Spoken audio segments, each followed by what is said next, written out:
Bloomberg Audio Studios. Podcasts, radio, news.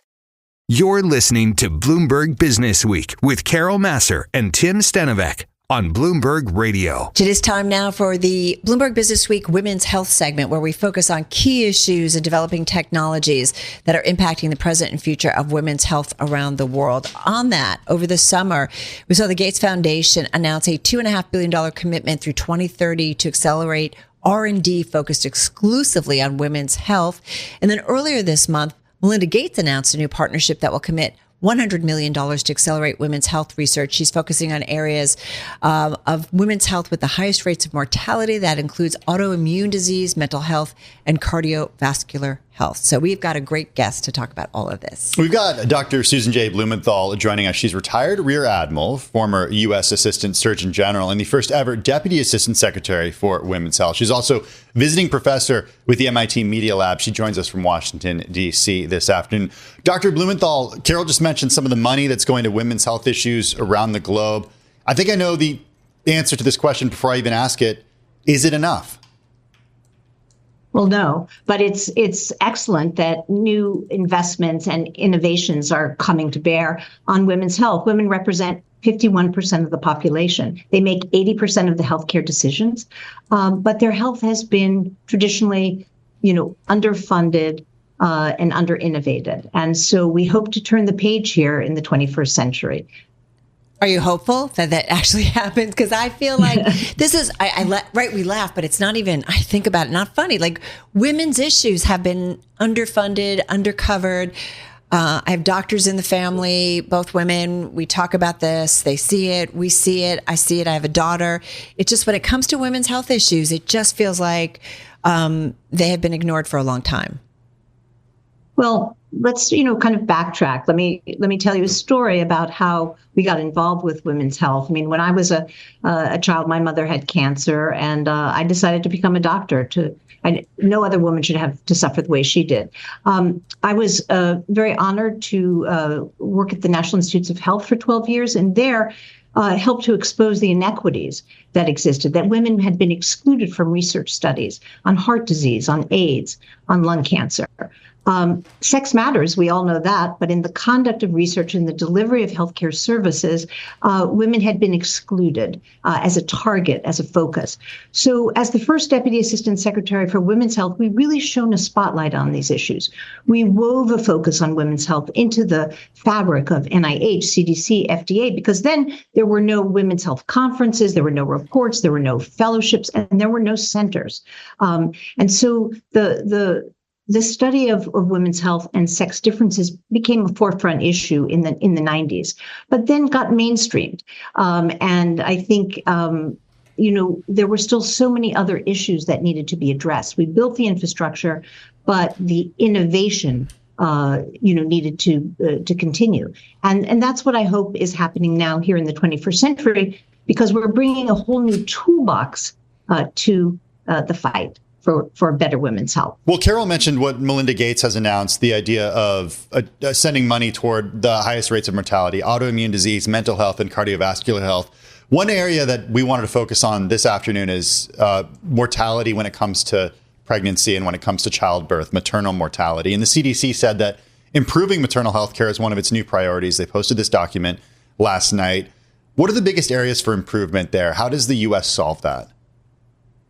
Well, I think maternal health, it is shocking that in the United States, we have the highest maternal mortality rates in the industrialized world. Why is that, in your view? Well, I think, again, because there are a number of issues that go underreported. There is diversity in communities. Women are not having the same access to care, and are not there's not education for both the woman and her healthcare provider about the signs and symptoms to be looking for. So I hope that this will change. We need to do much better education and targeted education. We now have new communication methods that need to reach and personalize information to individual women.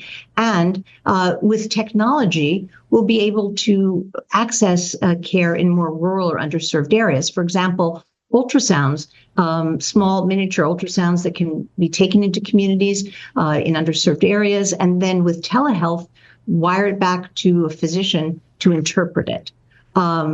And some of the breakthrough technologies that are underway are to, for example, do a pinprick to get some blood to look for preeclampsia, which is associated with hypertension that can cause a death in mothers. So I think, there's a lot of work to do, but there's also a lot of innovation that can be brought to this space.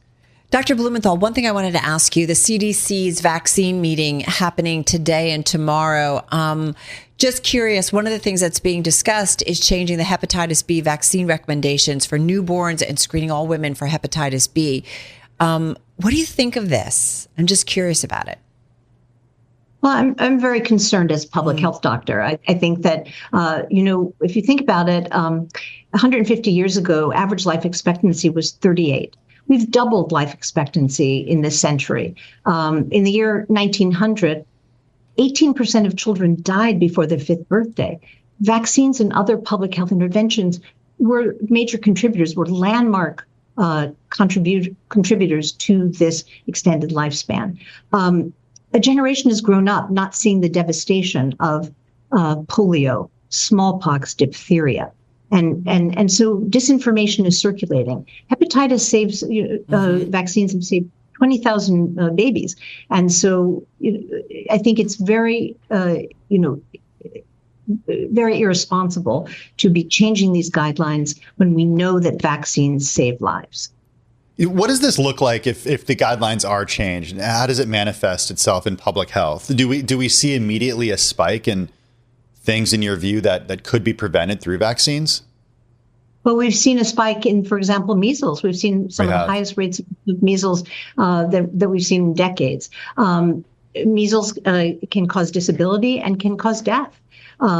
I think there have been 2 or 3 children that have already died. So I think in the past week. So yes, I think we will. And again, for measles, you need to have 95% of children vaccinated for herd immunity so that you're protecting everyone in the community. Right now, there's been a study that showed that 1 out of 6 parents is questioning whether to follow the vaccination schedule. So again, disinformation is circulating, and people are getting very confused. If we don't have our major public health agencies consistent in their guidelines, then it's up to the states to create their own recommendations. For example, in my state of Massachusetts, our governor has said that anybody who wants a vaccine will be able to get it, and that insurance companies need to pay for those vaccines. Because again, under the Affordable Care Act, in the preventive services guidelines, vaccines were covered under your insurance as a free preventive service. This may change if the guidelines change. Means that vaccines will cost people money, and that will be an obstacle to getting you or your child vaccinated. Dr. Blumenthal, before you go, that's life-threatening. And very important. Before you go, we've just got 30 seconds. Your family involved in public service. Your husband's still in it. Senator Ed Markey, of course. You were in it for a long time. What do you hear, what it's like to be in public service now, considering some of the attacks that we've seen, it feels like, from various groups and entities? And just got about 20 seconds. Well, it's an honor to serve. And sadly, I think, it's a challenging time. But to be able to give back to your country is extremely meaningful. And just to end this with women's health, improving women's health means improving the health of families, of communities, and of countries. Got it. Thank you so much.